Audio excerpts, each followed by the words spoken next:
It's official. The U.S. Supreme Court has just posted its opinion on Dobbs versus Jackson Women's Health Organization.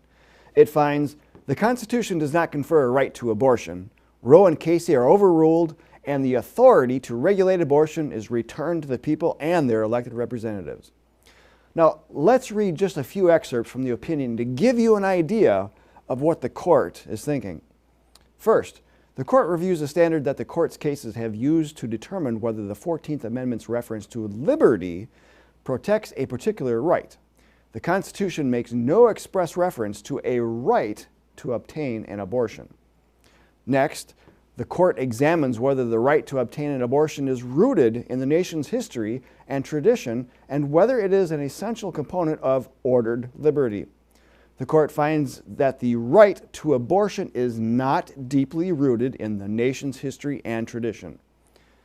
Guided by the history and tradition that map the essential components of the nation's concept of ordered liberty, the court finds the 14th Amendment clearly does not protect the right to an abortion. Instead of seriously pressing the argument that the abortion right itself has deep roots, supporters of Roe and Casey contend that the abortion right is an integral part of a broader entrenched right. Roe termed this a right to privacy, and Casey described it as the freedom to make intimate and personal choices that are central to personal dignity and autonomy. Ordered liberty sets limits and defines the boundary between competing interests. Roe and Casey each struck a particular balance between the interest of a woman who wants an abortion and the interest of what they termed potential life. But the people of the various states may evaluate those interests differently. The nation's historical understanding of ordered liberty does not prevent the people's elected representatives from deciding how abortion should be regulated.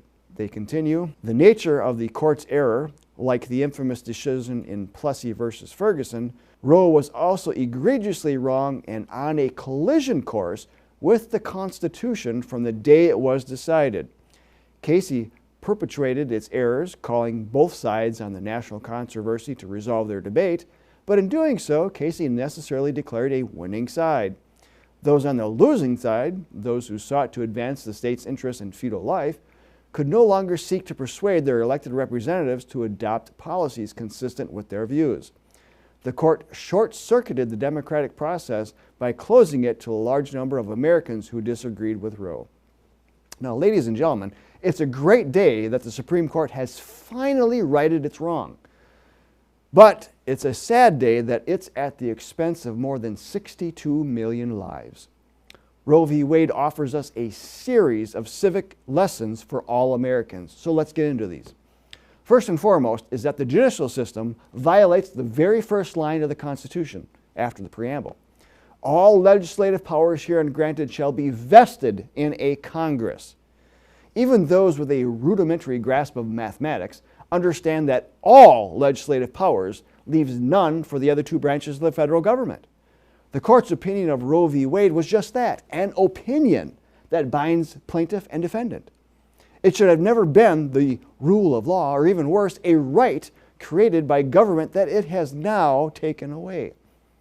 A fundamental understanding of the origin of rights means the difference between freedom and tyranny. The Declaration of Independence houses the reasoning of why governments are instituted to protect God-given rights, which are not to be infringed by government. Many other less free countries and world government bodies, like the United Nations, hold the opposite view. They believe rights come from government and are only allowed to the extent of the law. Enter tyranny. Governments instituted here should have protected the most basic of rights, including but not limited to life, liberty, and the pursuit of happiness or property. How should have government done this? On the federal level, the Constitution provides Congress with the power to limit the appellate jurisdiction of the U.S. Supreme Court. Look up Article 3, Section 2, Clause 2. The appellate jurisdiction of abortion could have been pulled by Congress, sending it back to the states. Now, Congressman Ron Paul tried to exercise this power in 2006, but so-called pro-life Congressman James Sensenbrenner killed it in committee. The judges could have also been impeached by Congress. Article 3, Section 1 makes provision for justices serving only during good behavior. Allowing the killing of the most vulnerable in our society does not constitute good behavior and works against the very reason why governments are instituted. The 10th Amendment of the Constitution reads that any powers not delegated to the federal government are kept by the states, the people. State legislators, or I should say state legislatures, could have also nullified this ruling or case law and enacted and enforced their own laws making abortions illegal. Here in Wisconsin, abortion has been illegal since 1849. Throughout the years after Roe v. Wade, legislators and other advocates tried mounting efforts to remove the law since Roe was the law of the land. Based on the legislative powers delegated to Congress, it never was the law of the land. Since Wisconsin has this law, days before Roe was overturned, Planned Parenthood announced it was closing down its abortion services and referring its customers to out-of-state providers. Many fail to recognize that abortion is only a tool used in a larger war. Abortion is a weapon to defile, derange, and pervert our American experiment of freedom. In April of 1974, the John Birch Society published a reprint of an article that appeared in our monthly American Opinion magazine. It was titled Abortion, Yes or No, and was written by Dr. John Grady, who was a family physician.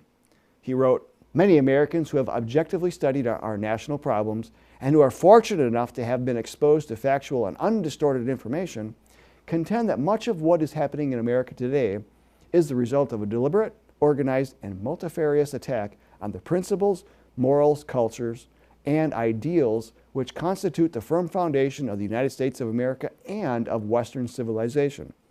We believe we can prove that the citizens of the United States are being deceived, confused, and brainwashed by a conspiracy which seeks to destroy all that is right and reasonable.